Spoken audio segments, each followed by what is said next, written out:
pujari there in that temple, so he always gives me some Mahaprasad khichdi. That khichdi is very mildly spiced if you get the Mahaprasad khichdi. So the question, so I asked this question last time, why is there khichdi meal every Thursday? And they said because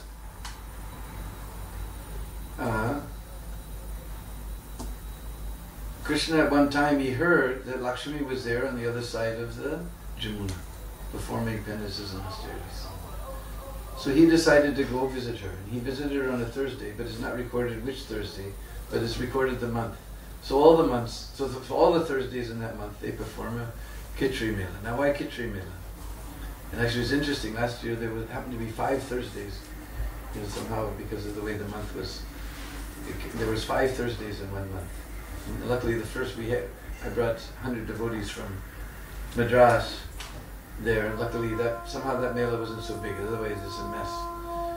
So everybody was singing and dancing, we had a good time. So there was 5 Thursdays.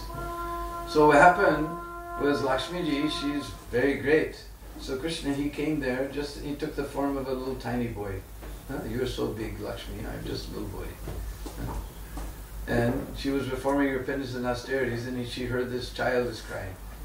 And so naturally she's woman, so when women hear child cry, then their heart is attracted. What's wrong? And she saw this little boy is there. And he said, oh Maya, I'm so hungry, make something. There's just little villages there. What she'll find, all she found was some rice and dal, so she made some khichdi and fed that khichdi to Nandalala, like this. So every Thursday, on that particular month, they have big khichdi mela there. Because we know this was the point that Mahaprabhu also made. When he stayed, now rainy season has started, and officially Chaturmas started from, some people start from last Ekadasi, some people start from the Purnima, which was on Sunday. So now Chaturmasya is there. So that time Mahaprabhu was staying in Srirangam, and he was staying with the head priest of the Srirangam temple, Venkatapata.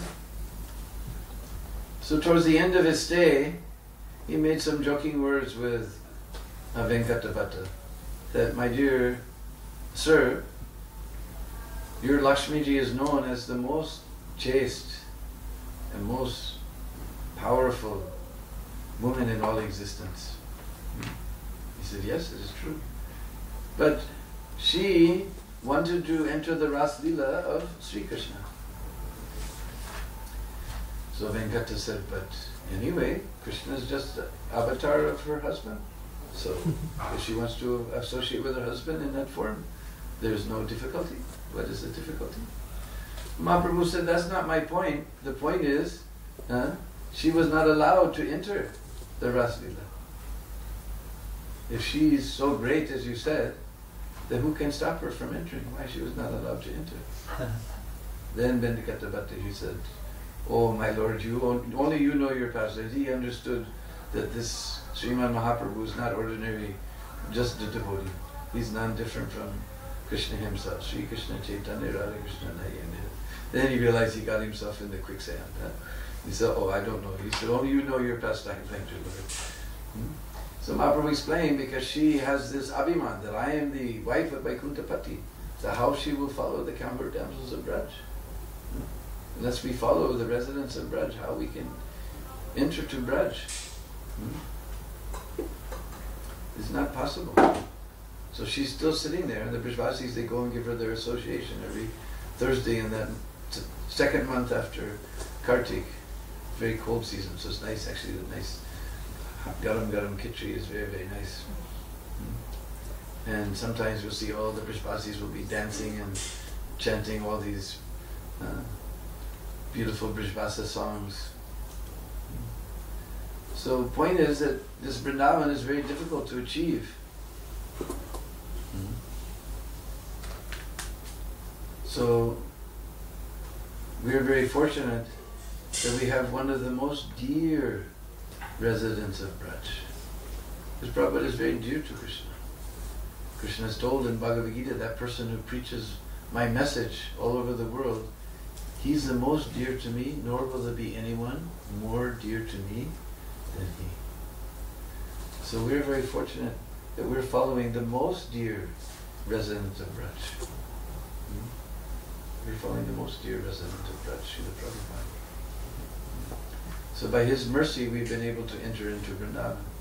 Just like one time Prabhupada was circumambulating Krishna Balaram temple. He used to chant his japa sometimes and walk around the temple. So Vishal Prabhu was there, one of our godbrothers, sort of a stocky fellow and very funny fellow like Madhubangal. So he was there. Vrindavan Dham ki jai, Vrindavan Dham ki jai, Vrindavan Dham ki jai. So Prabhupada stopped. He poked his cane on the ground and stopped. He looked at Vishal. He said, "So you like this place?" He said, "Oh, Prabhupada, it's wonderful." Then Prabhupada, with a flick of his wrist, he said, "Then take it. It's yours." So this is the power of the pure devotee. Just by a flick of his wrist, he can give you Vrindavan. Otherwise, great rishis and demigods, they're trying to achieve, but Prabhupada, by a flick of his wrist, he can give you, take it, it's yours. So we're able to enter this Vrindavan, and we're describing how, I can't remember if that was here or that was in Ireland, we were describing how Prabhupada also took all the devotees and Prikama. It's probably we were in Ireland, because we were just on Prikama in Ireland. In Ireland they've made a whole Braj on the Govindadweep Island. So we were taking everybody on Prikama. So we came to Brahmandagat. Now this is the story I was telling you. In Ireland, they have a Brahmandagat there. You know Brahmand? What is the meaning of Brahmand? Or where did we hear this word before? Brahmananda. Brahmanda Brahmati Konya Bhagyavanji, Guru Krishna Prasadi Pai, Bhakti Latta Beach. So Brahmanda means? Universe. Brahmanda Brahmati, we wander through the universe. And all the 84 lakh species of life. But if we're very fortunate, Konya Bhagyavan. This is Bhagya, not Bhagavan, this is Bhagyavan. Bhagya means fortunate. So one who's fortunate is Bhagyavan. One who has fortune is Bhagavan. One who's fortunate is Bhagyavan. Brahmanda Brahmati Konya Bhagyavanji. Who is that very fortunate soul who by mercy of Guru, by mercy of Krishna he gets Guru, and by mercy of Guru he gets Krishna. By Krishna's mercy we get Guru, and by Guru's mercy we get Krishna.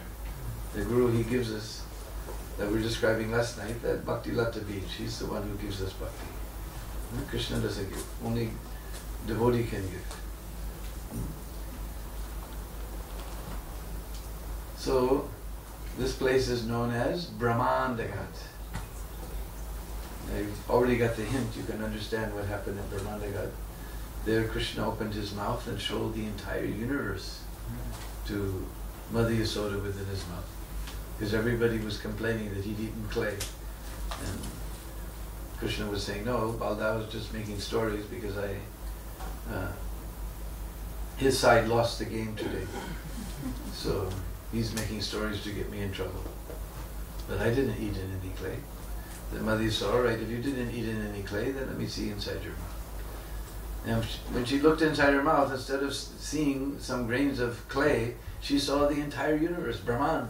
She saw the whole Brahman, all the stars, moon, Mars, Jupiter, sun, the senses, the objects of the senses, the controller of the senses, earth, air, fire, water, ether, mind, intelligence, false ego, everything. Even she saw herself within Krishna. This is most astonishing. She's standing outside, but inside she's seeing herself. And Krishna is also. She's looking at Krishna's mouth, but she's seeing Krishna.